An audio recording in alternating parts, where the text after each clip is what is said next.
Hello everyone 33 years of அஜிசம் அப்படின்ற விஷயத்த இப்போ நம்ம கொண்டாடிட்டு இருக்கோம். அஜித் அவர்கள் நடிக்க வந்து 33 ஆண்டுகள் முடிஞ்சிருச்சு. பல வெற்றிகள், தோல்விகள், அவமானங்கள் எல்லாத்தையும் தாண்டி இன்னைக்கு வந்து ஒரு முன்னணி நடிகரா இருக்கிறது அஜித். அவரோட முதல் படம் அமராவதி 1993ல ரிலீஸ் ஆச்சுங்க.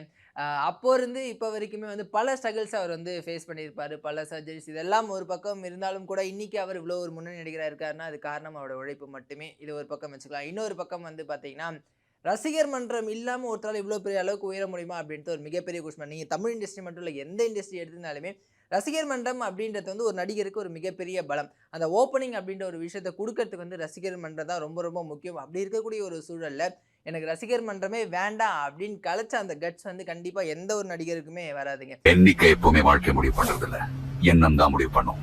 எண்ணம் போல் வாழ்க்கை. இன்னைக்கு பல நடிகர்கள் வந்து ரசிகர் மன்றம் இருந்தாலும் கூட அந்த அளவுக்கு ஒரு வெற்றியோ, அந்த அளவுக்கு ஒரு ஓப்பனிங்கோ குடுக்க முடியாத இந்த சூழல்ல, அப்பவே வந்து ரசிகர் மன்றத்த கலைச்சுட்டு நீங்க உங்க வேலைய பாருங்க. நான் நடிக்கிறேன். படம் புடிச்சிருந்தா பாருங்க அப்படின்ற ஒரு விஷயத்த சொல்றதுலாம் வந்து உண்மையிலே அதுக்கான கட்ஸ் இருந்தா மட்டும் தான் அத பண்ண முடியும். அதுக்காகவே அஜித் அவர்களுக்கு ஒரு மிகப்பெரிய பாராட்டுக்கள் நம்ம குடுக்கலாங்க.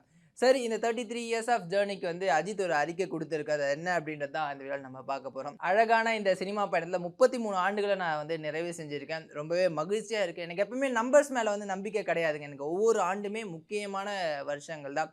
அப்படி இருக்கும்போது இந்த 33 ஆண்டுகளா எனக்கு ஆதரவு கொடுத்த ரசிகர்களுக்கு ஒரு பெரிய நன்றி அப்படின்ற மாதிரியான விஷயங்கள சொல்லியிருக்காரு.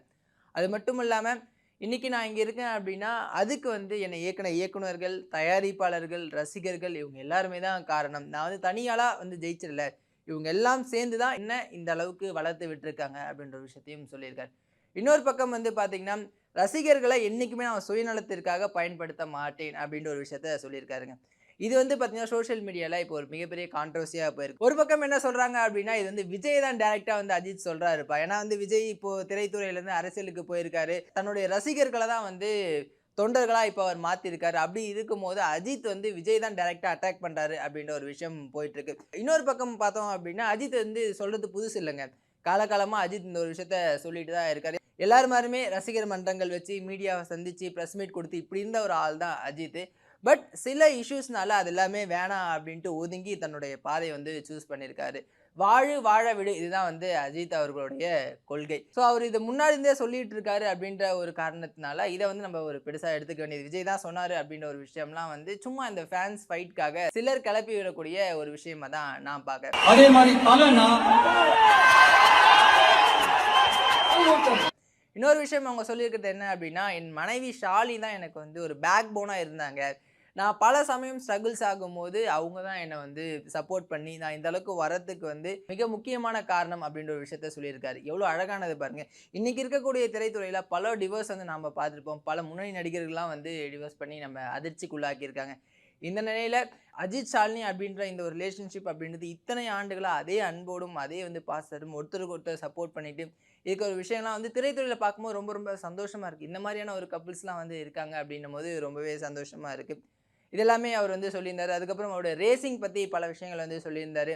அஜித் குமார் ரேசிங் அப்படின்ற ஒரு விஷயத்த வந்து நான் ஸ்டார்ட் பண்ணியிருக்கேன். நீங்க எப்படி எனக்கு வந்து என்னோட நடிப்புக்கும், என்னோட படங்களுக்கும் நீங்க வரவேற்பு குடுத்தீங்களோ, அதே அளவு வரவேற்ப வந்து இந்த ரேசிங்க்கும் நீங்க வந்து குடுக்கணும் அப்படின்ற ஒரு விஷயத்தையும் வந்து சொல்லியிருக்காரு. நான் மீடியாக்கள சந்திக்கல அப்படின்னா கூட, பிரஸ் மீட் குடுக்கல, இல்ல ரசிகர்கள சந்திக்கல அப்படின்னா கூட, என்னால முடிஞ்ச அளவுக்கு உண்மையா, நேர்மையா நான் என்னோட தொழில பண்ணிட்டு வரேன். அது வந்து ஆக்டிங்கா இருக்கட்டும் சரி, ரேசிங்கா இருக்கட்டும் சரி, 2த்துலயுமே என்னுடைய உண்மையான உழைப்ப நான் குடுத்து என்னைக்குமே உங்கள நான் வந்து என்டர்டெயின் பண்ணிட்டே இருப்பேன். அப்படின்ற ஒரு விஷயத்த சொல்லியிருக்காரு. எல்லா நடிகர்களுமே வந்து பார்த்தீங்கன்னா, ஒரு லெவலுக்கு வந்துட்டப்புறம் நம்ம அரசியலுக்கு போலாம். இந்த மாரியான விஷயங்கள்லாம் வந்து நம்ம நெறைய பார்த்துருப்போம். தமிழ் இண்டஸ்ட்ரி மட்டும் இல்ல, எல்லா இண்டஸ்ட்ரியிலுமே. சிரஞ்சீவி மாரியான ஆட்களும் சரி, பவன் கல்யாண் இந்த மாரி நெறைய இது நம்ம வந்து பார்த்துருப்போம். இங்க விஜய் அவர்களும் சரி. அது வந்து யாரும் தவறு அப்படின்னு சொல்லல. பட் அஜித் வந்து அது வேற ஒரு ஸ்டாண்டா வந்து பார்க்குறாரு. நான் நடிக்கிறேன். அது என்னோட தொழில். அதுக்காக நீங்க வந்து படம் பார்க்குறீங்க. படம் புடிச்சா புடிச்சிருக்குன்னு சொல்லுங்க. இல்லன்னா இல்லன்னு சொல்லுங்க. அப்படின்ற மாரியான விஷயங்கள். நீங்க உங்க வேலைய பாருங்க. உங்க பேரண்ட்ஸ பாருங்க. உங்க சுத்தி இருக்கவங்கள பாருங்க. உங்க குடும்பத்த முதல்ல பாருங்க அப்படின்ற ஒரு விஷயத்த சொன்னது தான் வந்து இன்னைக்கு அஜித் இவ்ளோ பெரிய ஆளா வளர்ந்ததுக்கு ஒரு மிக முக்கிய காரணம் அப்படின்னு நினைக்கிறேன். என்னதான் அவர் வேண்டாம் வேண்டான்னு சொன்னாலும் ஃபேன்ஸ் வந்து நீங்க தான் வேணும். சாரி வேற சொல்லக்கூடாது இல்லையா? அஜித் குமார் தான் வேணும், அப்படி ஏகே தான் வேணும் அப்படின்ட்டு வந்து ஃபேன்ஸ் எல்லாமே அவர அவ்ளோ கொண்டாடிட்டு இருக்காங்க. அது காரணம் வந்து அவருடைய அந்த வெளிப்படையான பேச்சுன்னு தான் நான் நினைக்கிறேன். ஸோ நீங்க அஜித் குமாரோட ஃபேனா இருந்தீங்க அப்படின்னா, நீங்க ஏன் அஜித் அவர்களை ஏன் உங்களுக்கு வந்து பிடிக்கும்? அஜித் அந்த படங்களே உங்களுக்கு ரொம்ப பிடிச்ச படம் என்ன? அவர்கிட்ட நீங்க அட்மையர் பண்ற ஒரு குவாலிட்டி என்ன அப்படின்றத கீழ கமெண்ட் பண்ணுங்க. மற்றொரு வீடியோ உங்களை சந்திக்கும் வரை உங்களிடம் விடைபெறுவது உங்கள் நவீன். Thank you.